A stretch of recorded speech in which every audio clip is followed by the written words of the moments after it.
During a sit-down with the Financial Times, former Secretary of State Hillary Clinton said that it would be disruptive for any Democrat to challenge a second Joe Biden run for the White House, and that she believes he intends to run for re-election.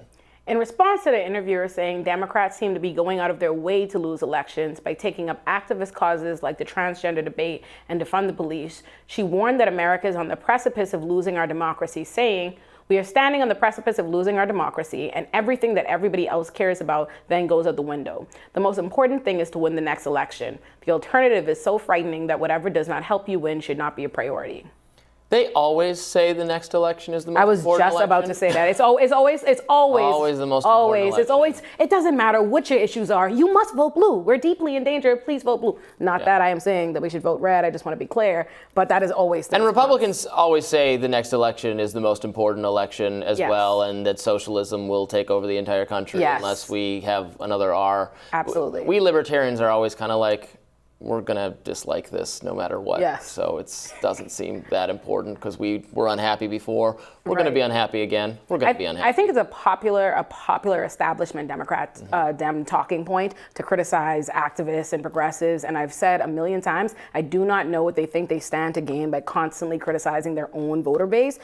Regardless of how you feel about it, if you recognize there's a large contingency of your party that feels this way, cares about these causes, at the very least, even if you don't want to do nothing because we know they don't do anything, you could at least offer some empty rhetoric, but instead they always seem to open their mouth to join hands, I feel like, with Republicans in criticizing that base. And also I want to say this, a lot of these different tough on crime people you see, like we talked about on my radar, like Eric Adams or the mayor of Chicago, are not people who are polling well, who are liked by their own, city. So this continued argument that the death of the party is that, as opposed to, I don't know, people like Hillary Clinton and themselves. Well, but on some of these issues, I think the progressive activists are out of step with what the base wants. On some of the culture stuff, for sure, and the activists on those issues, gender issues, et cetera, they do not relent in attacking what is quote unquote their side. So I don't know why Democrats should feel any need to play nice with that. I don't disagree with you that probably, and this is not to say I don't, because I fully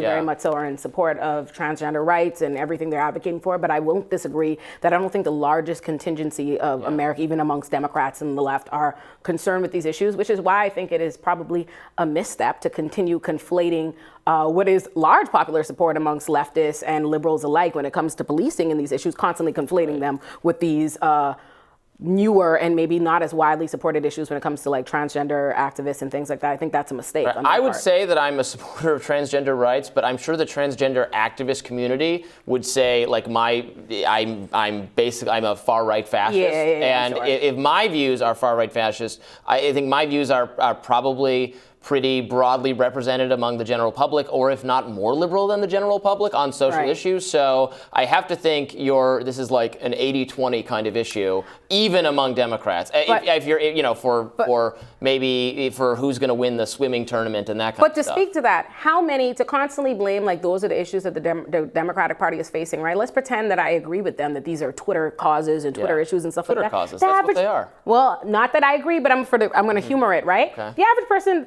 they're not even on Twitter. They're not having these conversations and stuff like that, right? The ire where you're seeing these large bubbles and stuff pop up online, you're in these discourse communities. You're the one that's taking the time when you get on mainstream media and stuff to draw attention to this and to conflate this as some issue that your party is going after. Let's be honest.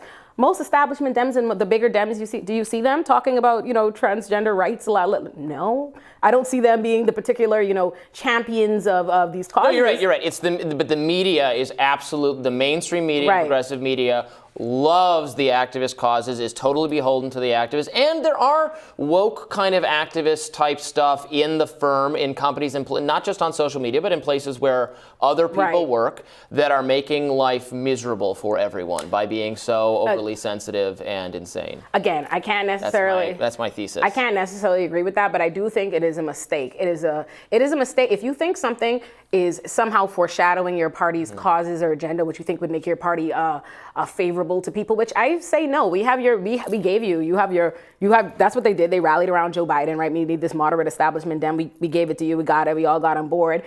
ratings extremely low, right? And we gave you a lot of those people ratings who are very much so not in tune with what the left wants, or these activists or progressives, and they're not doing well, right? But then you take these opportunities and you draw attention to it, and all you really do is irritate, you know what I mean? Irritate, leftists, especially those, like I said, conflating policing issues and racial issues and Black Lives Matter and all these kinds of progressive causes, just jumping them in with every new issue that pops up, or a transgender causes, I think is a mistake.